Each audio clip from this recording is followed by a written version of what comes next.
우리가 살아가면서 아무리 조심해도 크고 작은 사고가 또 발생할 수가 있는데요. 이런 사고가 발생하지 않도록 미리 살피는 일이 바로 또 경비죠. 네, 그렇습니다. 네. 정말 중요하고 꼭 필요한 일임에도 불구하고 제도적으로 아직 미비한 점도 많다고 아마 다들 알고 있으실 텐데요. 그리고 종종 뉴스를 통해서 이들의 처우가 좋지 않아서 공분을 사는 일들도 있습니다. 그렇습니다. 이렇게 경비 업무를 보시는 분들의 곁에서요. 복지를 위해서 애를 쓰는 단체가 있습니다. 오늘 이 단체에 대한 이야기를 좀 해보겠습니다. 네, 한국경비협회 동중영 중앙회장과 이야기 나누겠습니다. 안녕하세요. 안녕하십니까? 네, 안녕하십니까. 한국경비협회 제20대 중앙회장 동중영입니다. 네, 반갑습니다. 먼저 축하 인사부터 좀 드려야 될 것 같은데 지금 보니까 한국경비협회 중앙회장으로 당선이 되셨습니다. 어깨 많이 무거우시죠? 네, 그렇습니다. 지금 네.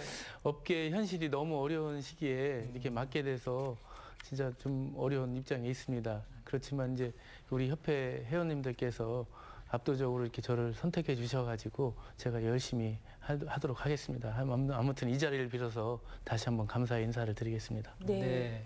한국경비협회가 있다는 사실 오늘 또 새롭게 알게 되었는데요. 네. 우선 한국경비협회는 어떤 일을 하는 단체인가요? 우리 한국경비협회는 1978년도에 설립된 경비업법에 의한 설립된 법정단체입니다. 우리 기본적인 업무가 경비 산업 발전을 위해서 존재하는 단체고요. 거기에 이제 경비원 복지 향상을 위해서 노력을 하고 있습니다. 첫 번째로 이제 그 주된 사업으로는 이제 경비원 교육을 시키고 우리 국민 안전을 위해서 보증 공제 사업을 하고 있습니다. 경비업자들이 어떤 실수를 하거나 실책에 의해서 피해를 입혔을 경우에 보증 공제 사업을 하고 있습니다. 네. 또한 이제 우리가 이 전국에 25,000명을 교육을 시키고 있습니다. 연간. 그래서 국내 최대 교육기관이기도 하고요. 우리 협회에는 9명의 부회장과 그다음에 자문위원단, 그다음에 역대 중앙회장, 그다음에 임직원 비롯해서 사무총장도 이제 경찰청에서 경무관급에서 퇴직하신 분이 와서 근무를 하시면서 90명의 임직원이 이제 전국의 경비업체와 그다음에 경비원들을 위해서 노력을 하고 있습니다. 네. 저는 사실 경비 분야라고 하면은 아파트 같은 시설의 경호나 경비 좀 이런 업무를 생각을 했거든요. 그런데 생각보다 이 경비 분야가 더 다양하다면서요. 일단 이제 지금 말씀하신 게 이제 아파트 같은 경우는 이제 표면적으로 가장 많이 근접해 있으니까 그리고 그 업무를 갖다 이제 시설 경비라고 합니다. 네. 그래서 어떤 시설물이라든가 이런 거에 대해서 직접적으로 해주는 거. 우리 경비 협회에서 가장 많은 비중을 차지하고 있는 분야가 시설 경비 분야고요. 두 번째는 이제 신변 경호라고도 하죠. 사람에 대한 이제 경호를 해주는 신변 보호 분야가 있고, 그다음에 이제 기중품을 운반해주고 어떤 걸 갖다 이제 현금을 운송해주는 그런 역할을 해주는 호송 경비 분야가 있고, 그다음에 무인 경비라고도 하죠. 기계 경비 업무라고 하는데 카메라라든가 어떤 기계 장치를 설치해서 출동해 주는 거 많이 보실 수 있을 겁니다. 아마 현장에서. 그다음에 이제 국가 주요 시설을 갖다가 해주는 특수경비 분야. 특수경비 분야 쪽에 계시는 분들은 실탄과 총기를 실질적으로 소유하고 계시고 있습니다. 네. 그래서 총 5가지 분야가 있는데 앞으로는 또 이게 국민들에게 맞춤형 경비 서비스를 제공하기 위해서는 교통유도 경비 업무라든가 산불관리 제도 같은 그런 경비 업무에 영역을 포함시킬 필요가 있습니다. 네. 정말 다양한 분야의 경비 업무에 대해서 좀 말씀을 해주셨는데, 근데 이제 이 경비 업무 보시는 분들 보면 열악한 환경에서 근무하시는 분들 많고, 네. 또 이 갑질 당하는 뉴스도 종종 우리가 마주하게 되는데요. 이 복지의 사각지대에 계시는 분들이 많구나 이런 생각이 드는데 어떻습니까? 예, 맞습니다. 갑질은 누구한테나 해서도 안 되죠. 네. 그런데 민간 경비 같은 경우는 실질적으로 아파트라든가 아니면 개인 경호를 해준다든가 할 때는 가장 가까이에서 있지 않습니까? 네. 경찰 공권력보다 가장 가까운 데 있는 그런 사람들한테 갑질을 한다는 건 더구나 있어서는 안 되죠. 그런 문제점들이 발생하는 이유가 어쨌든 간에 본인들이 이제 돈을 주고 고용했다는 생각에 의해서 마음대로 막 할 수 있다는 그런 것 때문에 그런 것 같은데, 그런 거는 제도적으로 경비 종사자들한테 너무 의무만 강요하고 권한을 갖다 주지 않았기 때문에 그런 현상이 발생하는 것입니다. 그래서 거기에 대해서는 분명히 어떤 처우 개선이 반드시 필요하다. 네. 예, 사실상 그 필리핀 같은 경우보다도 못한 처우를 받고 있는 게 우리 경비 종사자의 현실입니다. 네. 네, 이렇게 경비하시는 분들이 또 코로나19로 인해서 상당히 어려움을 많이 겪었다고 들었는데요. 그에 반해서 또 지원을 특별히 받은 게 없다는 소식이 있던데 정말 그런가요? 예, 맞습니다. 지금 그 우리가 그 민간 경비는 모든 공간이라든가 출입 통제라든가 이런 걸 할 때 그 방역에서 최우선에서 해야 됩니다. 네. 왜냐하면 출입 통제를 해야지만이 그 코로나 측정도 할 수 있고 그 감염 여부도 할 수 있는데 그런 거에 대해서는 경비 업무 외의 거거든요. 외의 업무인데 거기에 대해서는 어떤 뭐 수당이라든가 자금, 지원이라든가 이런 게 필요 없이 하니까 어쨌든 필요 축적도가 높아지고 있는 현실에 있고요. 이와 더불어서 이제 그 경호 행사 같은 경우 행사장 같은 경우는 전면적으로 다 취소가 됐지 않습니까? 취소가 됐는데도 불구하고 어떤 그 업계가 도산이기죠. 사실상은 네. 그 폐업이라든가 도산이기 있는데도 어떤 지원금이라든가 이런 걸 받지 못하고 있습니다. 네. 거기에는 그 경호원만 있는 것이 아니고 경비업체만 있는 것이 아니고 경비업체가 있고 그거를 관리해주는 경비 지도사가 있습니다. 거기에 그다음에 그 관리해주는 직원들이 있고 네. 그다음에 경호원이나 경비원들이 있는데 그분들의 그 실질적으로 직업을 잃게 되는 그런 현상까지 올 수 있는 상황이 되고 있는 거죠. 그렇기 때문에 사실 소상공인 지원을 해주고 있는데 근데 매출액에 따라 해주거든요. 근데 요즘 이제 10억 이상까지도 해주는데 여기는 거의 인건비이기 때문에 예, 그런 매출 기준으로 적용해서는 안 됩니다. 사실상은.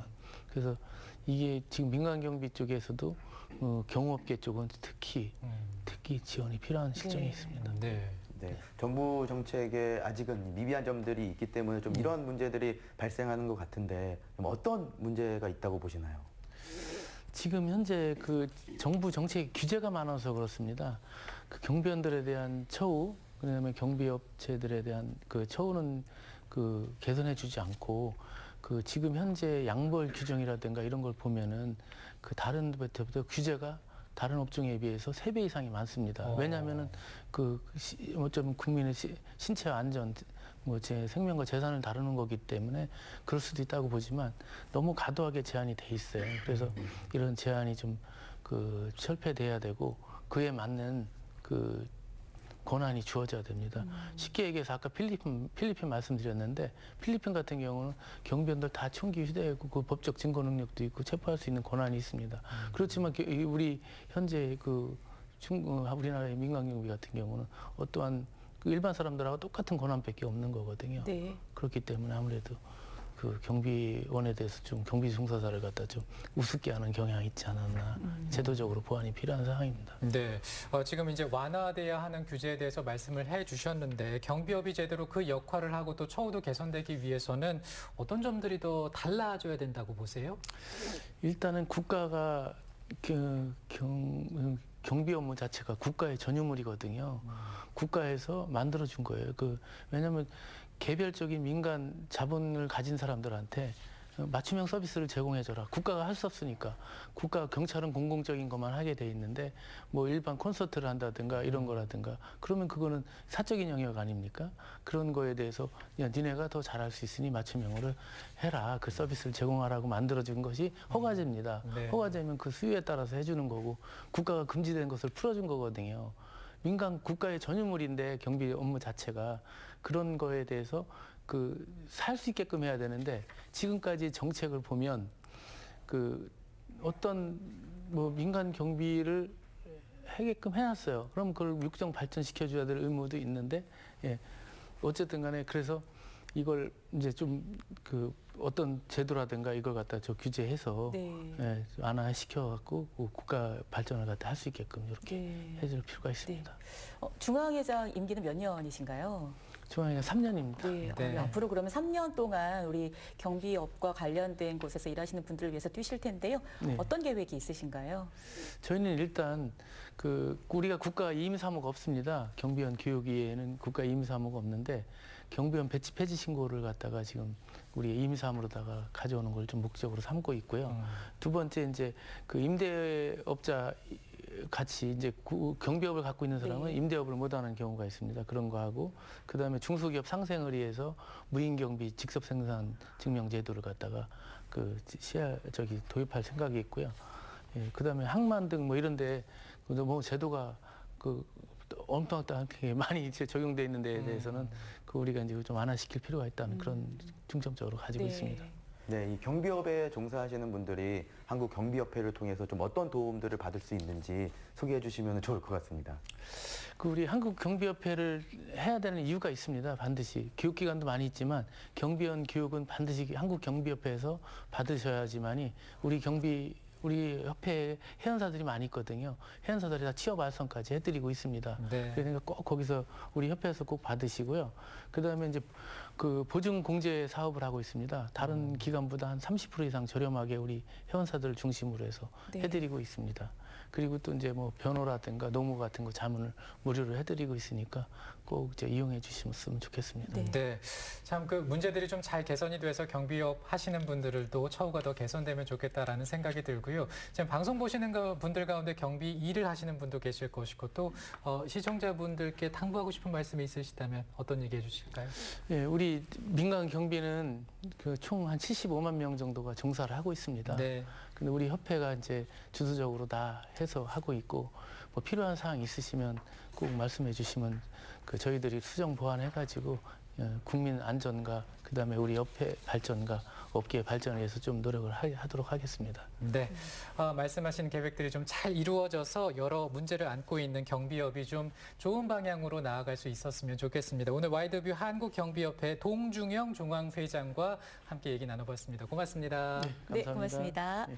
안효선 리포터 소식 잘 들었습니다. 네. 감사합니다. 네, 요즘 전국이 너무나 건조해서요, 이 산불로 몸살을 앓고 있습니다. 이럴 때 우리가 간절히 바라는 게 이제 비 소식이잖아요. 네, 그렇습니다.